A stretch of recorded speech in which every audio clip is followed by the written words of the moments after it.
Good morning dear students. इस class के तहत कक्षा 11 के विद्यार्थी जो आपका सिविक्स सब्जेक्ट है उसके तहत आप लोगों को लेसन 1 का जिक्र हम करने चल रहे हैं। क्योंकि आपको इसमें पहले ही बताया गया था, 2 किताबें हैं। पहली किताब का नाम राजनीतिक विज्ञान सिद्धांत एवं व्यवहार और दूसरी किताब का नाम है भारत का संविधान सिद्धांत और व्यवहार। तो 2 किताबों का अध्ययन करना है। इसमें हम सबसे पहले आपको वो किताब स्टडी करना प्रारंभ करवा रहे हैं जिसमें आपको भारतीय संविधान के बारे में पढ़ना है कि वास्तव में कॉन्स्टिट्यूशन क्या है। मतलब संविधान सबसे पहले ये जानेंगे, फिर हम ये जानेंगे कि भारत का संविधान क्या है। तो पहला जो चैप्टर है वो चैप्टर का नाम ही है संविधान क्यों और कैसे। तो सब लोग अपनी किताब खोलेंगे। किताब खोलने के बाद जो पहला चैप्टर पहला अध्याय है संविधान क्यों और कैसे, एक कंसेप्ट है, इसको आपको पढ़ने की ज़रूरत है। इसके पहले की वीडियो में जो हमने आपको बताया है वो बेसिकली हमने आपको जिक्र किया, वह हमारा था, हमने आपको मौलिक कर्तव्य के बारे में बताया। हमने आपको दोनों बुक का परिचय बताया कि दोनों बुक में हमको क्या क्या स्टडी करना है। उसके बाद हमने आपको मूल अधिकार की वीडियो भेजा, ठीक है।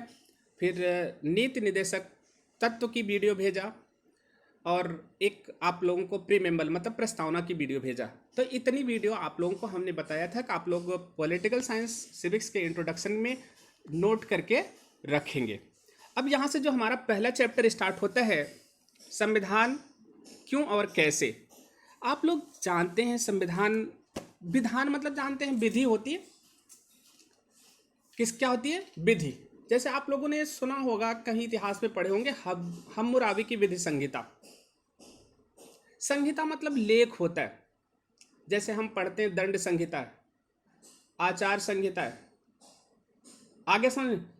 तो ये संहिताओं का मतलब क्या है? संहिता का मतलब संकलन होता है जिसमें नियम और विधियों को मतलब क्या कर लिया जाता है, संकलित कर दिया जाता है, लिपिबद्ध कर दिया जाता है। वही हमारा क्या कहलाता है? संहिता कहलाती है। तो देखिए जो ये पूरा विश्व व्यवस्था है, जैसे हम कहते हैं यहाँ प्रकृति का नियम काम कर रहा है, यहाँ इंसान का नियम काम कर रहा है, मतलब इंसानियत है। यहाँ पर कह दिया गया सरकार के रूल्स रेगुलेशंस चल रहे हैं, मतलब राज्य का शासन है यहाँ पर। यहाँ पर हम कहते हैं कोई शासन नहीं है, मतलब अराजकता की स्थिति है, एनार्ची है। यहाँ हम कहते हैं राजतंत्र है, मतलब जो राजा हमारा कहता है वो तंत्र है। यहाँ हम कहते हैं दैवी तंत्र है, मतलब जो देवी देवताओं का थियरी है, सिद्धांत है, वो कह दिया गया कहते हैं।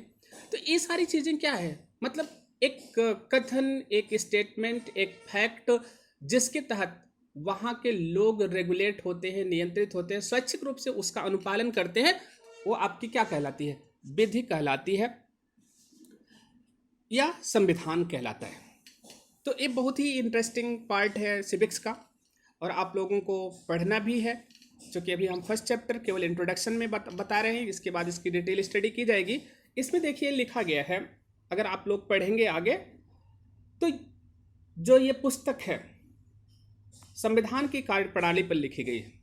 किस पर लिखी गई? संविधान की कार्य प्रणाली पर लिखी गई है। मतलब जो आपकी पहली किताब है जो कि भारतीय संविधान सिद्धांत एवं व्यवहार का जिक्र करती है, हम आगे के जो अध्याय हैं उनके उसमें विभिन्न पहलुओं के बारे में पढ़ेंगे, जिसमें देश की सरकार की विभिन्न संस्थाओं तथा उनके आपसी संबंधों को, जैसे विधायिका है, कार्यपालिका है, न्यायपालिका है, ठीक है, इन सब संस्थाएं जो विभिन्न कार्य कर रही हैं सरकार के बारे में, इनके आपसी संबंध क्या है, उनका कार्य क्या है, इसके बारे में स्टडी करेंगे, ठीक। लेकिन इसके पहले जो आपको पढ़ना है वो आप ये जान लीजिए, जैसे आप आम बातों को सुनते हैं, जैसे चुनाव क्या है, सरकार क्या है, राष्ट्रपति कौन होता है, प्रधानमंत्री कौन है, ठीक है, के बारे में पढ़ें, इसकी जानकारी अर्जित करें। इसके साथ ही जो सरकार का आपका स्ट्रक्चर है, ढांचा है, जो सरकार की संस्थाएं हैं, उन संस्थाओं को नियंत्रित करने के विभिन्न सिद्धांत, थियरी क्या है, उन चीज़ों का उल्लेख कहाँ पर किया गया है, उसकी स्टडी हम करते हैं इस चैप्टर में। तो देखिए इस अध्याय में जिन बातों को हमको पढ़ना है उसमें पहला टॉपिक है, आपका पहला बिंदु है, जैसे कि आप लोग नोट कर लीजिएगा, किसे पढ़ना है, संविधान किसे कहते हैं, मतलब definition of the constitution, definition of the constitution. इसके बाद क्या है कि हम संविधान बनाए, संविधान हमने पढ़ लिया, संविधान समाज को क्या देता है, देने का काम लिविंग बीइंग का है, ध्यान रखिएगा। यदि कोई व्यक्ति जिंदा है तो वही किसी को देता है, इसीलिए संविधान को हम जीवन दस्तावेज कहते हैं। आगे आपको सिद्ध करना होगा, सिद्ध कीजिए कि संविधान एक लिखित दस्तावेज है, एक जीवन दस्तावेज है, ठीक।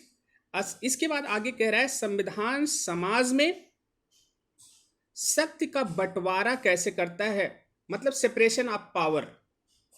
जैसे कहा गया कि ये विधायी शक्ति विधायिका के पास है, न्यायिक शक्ति न्यायपालिका के पास है, और कार्य करने की जो शक्ति है, कार्य प्रणाली जो है, वो कार्यपालिका के पास है। ये सेपरेशन ऑफ पावर मतलब किस प्रकार से नियंत्रित किया गया या दर्शाया गया, इसके बारे में आप यहां पर पढ़ते हैं। आगे बताया गया भारत का संविधान कैसे बनाया गया, मतलब हाउ इट वाज वर्जिनेटेड, मतलब इसकी उत्पत्ति कैसे कराई गई है, क्या किस प्रकार से इसकी वर्जन हुई। हाउ इट डेवलप्ड, मतलब कैसे ये विकसित हो गया। और हम एक तरफ कहते हैं लिखित दस्तावेज है, तो इसका मतलब क्या है, ये केवल बन के रख नहीं दिया गया, बल्कि इसका डेवलपमेंट भी हो रहा है, इसका विकास भी हो रहा है। जैसे हम कहते हैं ना, संविधान के मूल भाग में 395 अनुच्छेद, ठीक है, हम कहते हैं 8 अनुसूचियां थी और 18 भाग थे। आज हम कहते हैं 12 अनुसूचियां हो गई, 22 भाग हो गए, मतलब अतिरिक्त चीजें भी इसमें जुड़ गई हैं। जो हमारा 395 अनुच्छेद था उसमें डिफरेंट पार्ट्स जुड़ करके जो आर्टिकल की संख्या है उसमें भी क्या हो गई है, वृद्धि हो गई। तो उसके बारे में भी आपको पढ़ना है।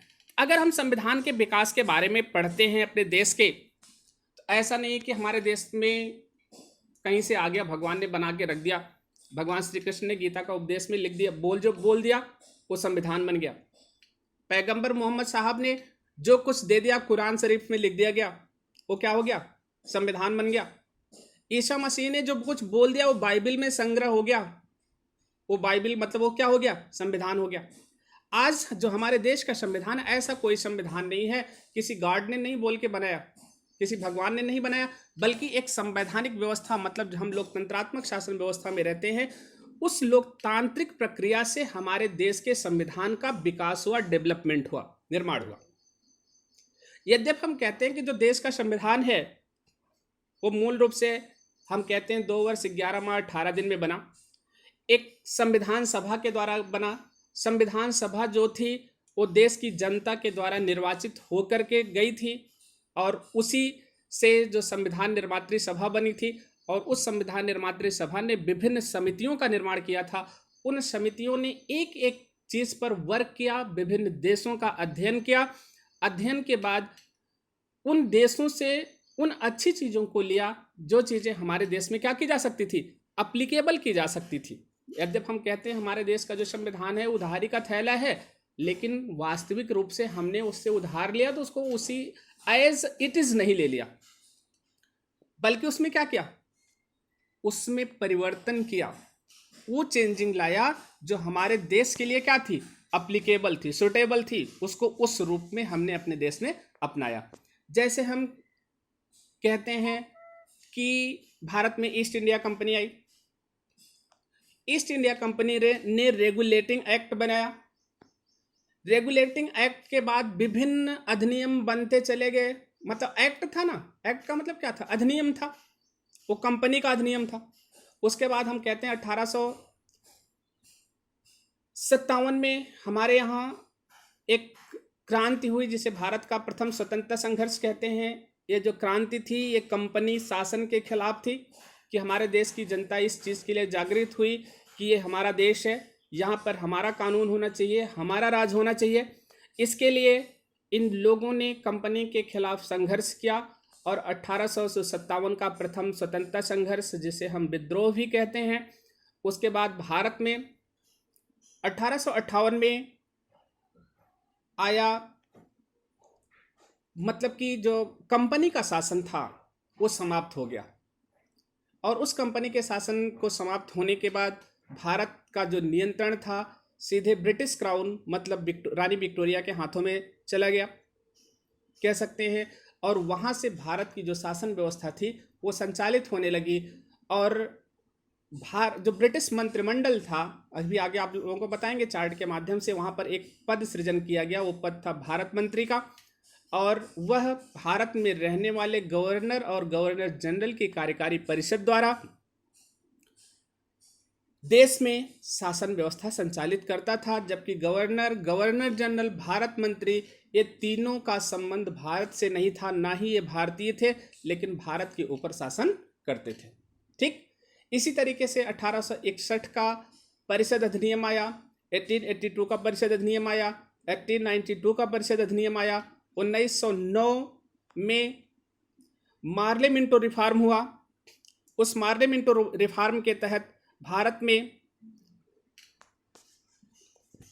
जो पृथक निर्वाचन पद्धति थी उसका जन्म हुआ। देखिए ये सब धीरे धीरे क्या हो रहा है, संविधान का विकास, इसी प्रक्रिया में आपको स्टडी करना। इसके बाद फिर आगे ऐसे ही आता है मॉन्टेग्यू चेम्सफोर्ड सुधार 1919 में आता है। फिर 1928 में जो हम कह सकते हैं क्रिप्स मिशन आया था, उसने जो भारत को एक चैलेंज दिया था, नेहरू रिपोर्ट आई। नेहरू रिपोर्ट में भारत के संविधान का एक स्ट्रक्चर तैयार हुआ, ढांचा तैयार हुआ। 1935 का जो हमारा शासन अधिनियम आया, वहाँ पर भारत शासन अधिनियम बना। भारत में पूरी तरीके से केंद्रीय सत्ता मतलब काम करना शुरू की, मतलब जब संघात्मक एक स्ट्रक्चर बना देश का। और उसके बाद 1947 में हम कह सकते हैं 46 में भारत में कैबिनेट मिशन आया, और उस कैबिनेट मिशन ने भारत में एक संविधान सभा का निर्माण किया, और उस संविधान निर्मात्री सभा ने देश के लिए एक कॉन्स्टिट्यूशन बनाया, एक संविधान बनाया। तो आप लोग इस चैप्टर की स्टडी करेंगे। नेक्स्ट वीडियो में आप लोगों को इसके बारे में हम डिटेल बताएंगे। Thank you for this class.